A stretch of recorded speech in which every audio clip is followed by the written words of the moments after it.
Bonsoir à toutes et à tous et bienvenue dans ce journal.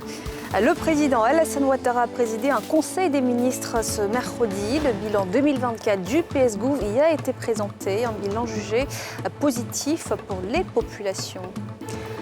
La deuxième édition du salon médical et pharmaceutique de Côte d'Ivoire a ouvert ses portes ce mercredi. Elle y a rassemblé un grand nombre de professionnels venus d'Afrique, d'Asie et du Moyen-Orient.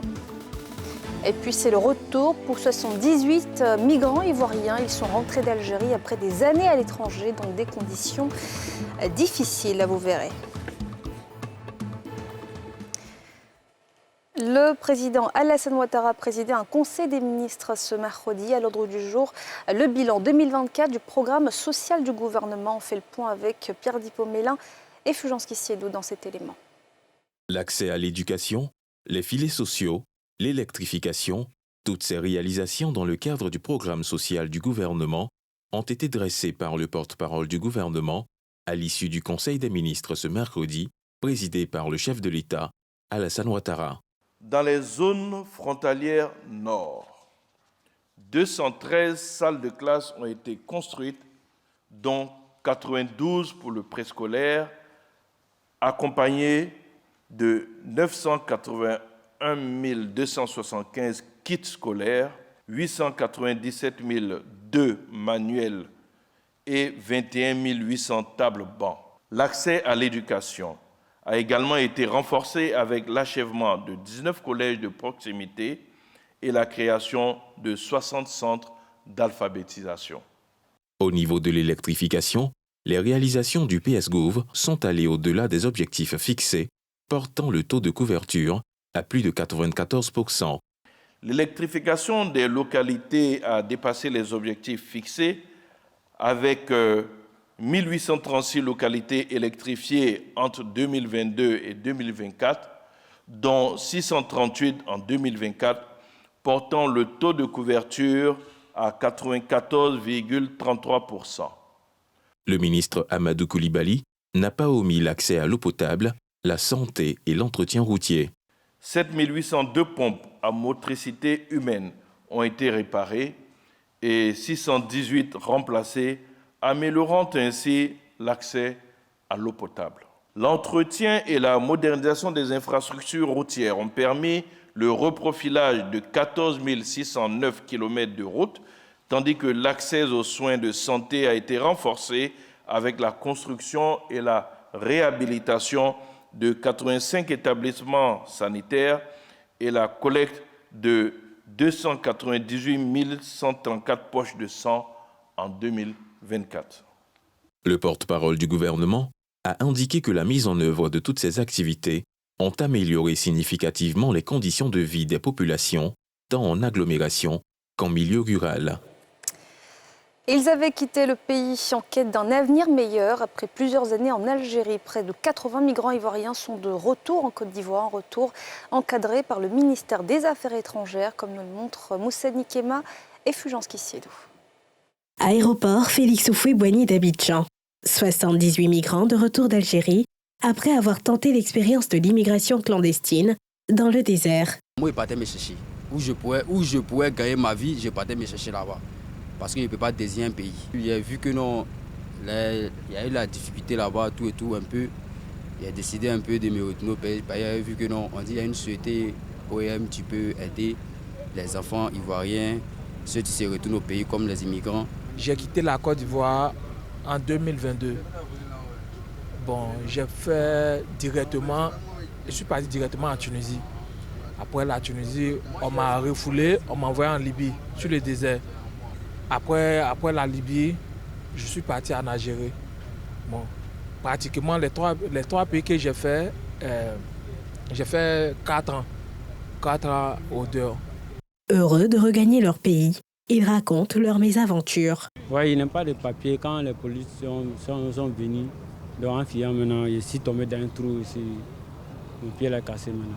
J'ai fait 3 ans en Algérie. Aujourd'hui, je suis content pour venir en Côte d'Ivoire. Des fois même, on travaille, on ne paye pas notre argent. Tu peux faire un travail de 1 mois. Des fois, les patrons, ils viennent et ne payent pas notre argent. Ça fait 1 d'abord. De 2, les policiers sont derrière nous. Des fois même là, notre agent avec les patrons, et ils appellent les policiers derrière nous, les braqueurs derrière nous, pour venir nous agresser. Si vous voyez. Donc c'est sérieusement dit, je me vois dans mon pays aujourd'hui. Je ne sais pas comment remercier le bon Dieu. Un retour rendu possible grâce aux efforts du ministère des Affaires étrangères, de l'intégration africaine et des Ivoiriens de l'extérieur. La Côte d'Ivoire tient à ses enfants, qu'ils soient ici ou hors du pays. La Côte d'Ivoire s'est tout montré solidaire de ses enfants. Et ces Ivoiriens qui vivaient en Algérie ont sollicité le retour au pays. Et grâce à l'appui de nos partenaires, l'État a organisé leur retour. Il y a un dispositif rodé qui existe, qui est un dispositif d'assistance à l'accueil, au profilage et à la réintégration. Donc quand ils vont quitter l'aéroport, ils vont être pris en charge par l'ensemble des structures de l'État de Côte d'Ivoire, 14 au total, pour qu'on puisse comprendre tout le processus de leur migration, mais aussi les besoins d'assistance à la réintégration. Ces migrants bénéficieront d'un accompagnement spécifique en vue de leur réinsertion dans le tissu social ivoirien. Le Parti démocratique de Côte d'Ivoire réagit à la radiation de Tidiane Thiam de la liste électorale, une décision qualifiée de révoltante et inique selon ses responsables à seulement 6 mois de l'élection présidentielle en Côte d'Ivoire. Les détails de Pierre Dipomela. La radiation du président du PDCI RDA, Cheikh Tidiane Thiam, de la liste électorale par décision de justice a fait réagir le secrétaire exécutif du parti, Aimou Sylvestre. Pour lui, il s'agit d'une décision politique.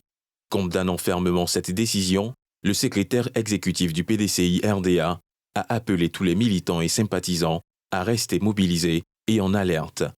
À sa suite, le groupe parlementaire PDCI RDA à l'Assemblée nationale a marqué ce mercredi sa désapprobation contre la radiation du président du parti de la liste électorale. Ils ont décidé en guise de protestation de se retirer de la séance plénière du jour. Cette décision étant insusceptible de recours, va s'imposer à la commission électorale indépendante. Cheikh Tidiane Thiam, à l'état actuel des choses, ne peut ni être candidat, ni électeur.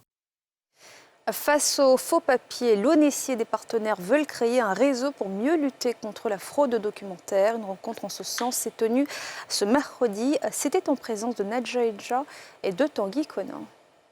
Selon les chiffres de la Direction nationale du territoire, la fraude documentaire a généré près de 25 000 plaintes et signalements. En outre, la police des airs et des frontières a intercepté 6 881 porteurs de faux documents et démantelé plus de 10 réseaux criminels spécialisés dans la fraude sur les titres. Des chiffres inquiétants qui justifient la volonté de l'Office national de l'état civil et de l'identification et ses partenaires de constituer un réseau de référents en fraude documentaire et à l'identité au sein de l'administration publique, parapublique et privée. La fraude documentaire, bien que connue de longue date, est devenue plus subtile, plus technologique et plus intelligente. Par conséquent, la lutte efficace passe nécessairement par une approche coordonnée, interinstitutionnelle et proactive, portée notamment par ce réseau de référents techniques et opérationnels qui sera chargé de prévenir, de détecter et analyser les cas de fraude pour que nous puissions leur apporter les solutions idoines. Mise en place des modalités de fonctionnement du réseau, identification des types de documents les plus exposés à la fraude, ont meublé ce moment de partage d'expérience. En termes de fraude, on parle de plusieurs types de fraude. Il y a des obtentions indues, c'est-à-dire qu'on obtient un bon document, mais à partir de faux documents, à partir de fausses informations. Il y a des trafics, des falsifications. Et donc, il fallait faire une cartographie de tout ce qui est susceptible ou est engagé dans la fraude documentaire. Ces dernières années, plusieurs solutions innovantes ont été créées par l'ONESI pour lutter contre la fraude documentaire. Il s'agit entre autres de l'API, système d'application de programmation, des TVI, terminaux de vérification d'identité et du CEV, cachet électronique visible. Et je vous le disais en titre, la deuxième édition du Salon médical et pharmaceutique de Côte d'Ivoire a ouvert ses portes ce mercredi. Elle y a rassemblé un grand nombre de professionnels venus d'Afrique, d'Asie et du Moyen-Orient. Faltia Koulibaly, Zécré Joseph. Des acteurs du système de santé ivoirien, ainsi que des représentants d'institutions pharmaceutiques et médicales qui se sont réunis à l'Aquestab au plateau. Objectif, s'informer et s'imprégner des dernières innovations dans le domaine médical et pharmaceutique.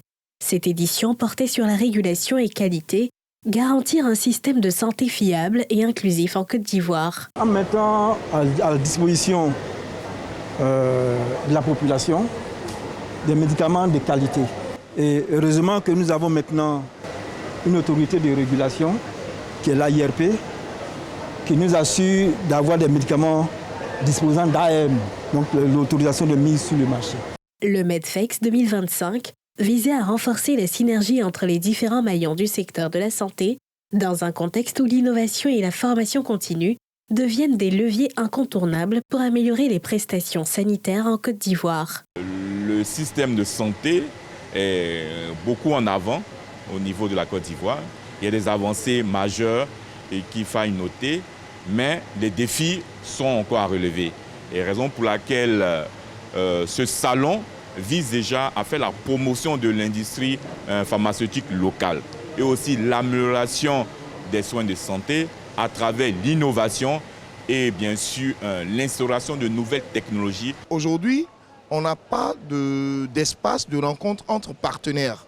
C'est un lieu où nous allons nous rencontrer entre partenaires et puis au-delà de cela, la médecine évolue.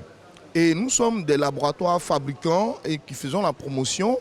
Et il est important que cette évolution de la médecine puisse être issue des professionnels de santé. Je veux parler des médecins, infirmiers et sages-femmes. Et par derrière cela, la population également doit savoir que les laboratoires installés en Côte d'Ivoire travaillent à l'évolution de la santé pour une meilleure prise en charge de leurs pathologies. Medfex 2025, véritable plateforme d'innovation et de régulation, fermera ses portes demain après 2 jours d'échanges intenses entre acteurs du secteur, tous mobilisés pour bâtir un système de santé plus inclusif et performant. Et nous avons été rejoints en plateau par M. Angaman Conan, expert en économie bleue pour la FAO, l'Organisation des Nations Unies pour l'alimentation et l'agriculture. Bonsoir M. Conan, merci d'être sur ce plateau ce soir. Bonsoir madame. Vous êtes donc là en marge du salon sur la pêche et l'aquaculture qui démarre donc demain et vendredi. Il y a donc une journée qui est dédiée à l'économie bleue et ses enjeux en Côte d'Ivoire. Qu'est-ce que l'économie bleue ? L'économie bleue est l'ensemble des activités économiques liées à l'eau qui peut être considérée comme un support ou comme matière première, dans le cas par exemple des usines de production d'électricité. Il y a aussi les mers, les lagunes, les fleuves qui constituent le support d'une importante activité. Vous remarquerez que beaucoup de villes se développent autour de l'eau parce que l'eau fournit un certain nombre de services aux communautés pour leur survie, pour leurs activités économiques. À quel niveau se situe la Côte d'Ivoire dans la gestion de cet écosystème marin ? Alors, l'économie bleue n'est pas une pratique nouvelle, puisque les ports se sont toujours développés, la pêche et l'aquaculture se sont toujours développés, et donc ce n'est pas une activité nouvelle. Par contre, ce qui est nouveau, c'est toute la dynamique nouvelle qu'il faut reconnaître en l'économie bleue, avec la possibilité et les opportunités nouvelles que ce concept représente pour la Côte d'Ivoire. Quelles sont justement ces opportunités ? Ces opportunités, par exemple, aujourd'hui, on ne peut pas aller d'Abidjan à San Pedro, alors qu'il y a possibilité d'y aller par bateau. Il y a le développement du transport fluvio-lagunaire, les pinasses que nous avons. Aujourd'hui, il faut les moderniser. Il y a des milliers de pinasses qui transportent des milliers d'individus et il faut pouvoir créer des industries nautiques qui soient capables de faire cette possibilité-là de développer cette industrie nautique. Et puis, il y a les industries de plaisance. Aller se promener sur la lagune, aujourd'hui, ce n'est pas évident. Et pourtant, il y a toute une industrie qu'on peut bâtir autour de cette activité. Si vous prenez même les déchets plastiques qui deviennent aujourd'hui un fléau pour la Côte d'Ivoire, il y a toute une industrie de transformation qu'on appelle l'économie circulaire qui pourrait se développer autour de ces opportunités-là. Qu'attendez-vous de ce forum ? Ce forum est une opportunité pour que la Côte d'Ivoire puisse diversifier son économie. Et de ce point de vue-là, la Côte d'Ivoire a besoin de l'appui de tous ses partenaires, de tous ses amis, pour l'accompagner dans cette dynamique de diversifier son économie et accroître sa résilience au choc qui pourrait intervenir. Et on l'espère. Merci infiniment, Monsieur Conan, d'avoir été avec nous sur ce plateau ce soir. Parler anglais, un atout de plus. Une organisation internationale de jeunesse a lancé à Cocody la 19e édition du English Marathon. 3 mois pour apprendre, progresser et concourir. Plus de détails avec Moussa Nikema et Kimmo Eric. En vue de montrer l'importance de la langue anglaise dans l'insertion professionnelle des jeunes, la plateforme AIESEC section Cocody lance le English Marathon, un cadre de formation et de promotion de cette langue internationale. English Marathon est un programme de formation de l'anglais pour mieux outiller nos jeunes frères à la langue anglaise. Ainsi, ce programme se déroule en 2 phases. Nous avons la phase des formations, le training, qui se passe une durée de 1 mois, durant laquelle nous, étudiants, nous serons outillés à manier la langue anglaise, et suivi de la seconde phase qui est un concours dénommé Golden. Au cours de ce concours-là, les apprenants qui ont été formés vont passer des tests de challenge afin de remporter le prix du Golden, comme on le dit chez nous. Comptant pour sa 19e édition, ce marathon est destiné aux étudiants, mais aussi aux tout jeunes, soucieux d'apprendre ou d'améliorer son niveau d'anglais. Il faut leur faire savoir qu'aujourd'hui, c'est plutôt l'exigence du monde du travail, du monde en général, que de parler anglais. Autant qu'on a les connaissances en informatique, autant l'anglais s'impose à nous si nous voulons aller au-delà des frontières de notre maison. J'ai été motivée par des amis, vu que moi-même j'aime la langue anglaise, je la pratique. Et le panel m'a confortée dans ma position, parce que l'anglais, c'est une clé qui ouvre toutes les portes. Quel que soit le domaine, si tu parles anglais, tu peux vraiment rentrer partout. Donc ça m'a vraiment confortée dans ma position d'apprendre encore plus l'anglais et de me sentir fière de parler cette langue universelle-là. Je veux m'inscrire, pas pour la formation, vu que j'ai déjà des bases, mais plus pour les concours. Voilà, pour montrer de quoi je suis capable. Le marathon se tient sur une période de 3 mois, comptant pour la formation, ainsi que le concours Golden. L'inscription est ouverte auprès de l'AIESEC locale de Cocody. La CDCI Capital, filiale de la Caisse dépôt et consignation de Côte d'Ivoire, et AFG Holding, pôle financier d'Atlantique Group, ont signé ce mercredi une convention de partenariat stratégique de 3 milliards de francs CFA afin de booster la transformation digitale et écologique du groupe financier. Les précisions de Pierre Dipomélin et de Fulgence Kissiedo. Le financement dont va bénéficier AFG Holding grâce à cette signature de convention avec la CDCI Capital est estimé à 3 milliards de francs CFA.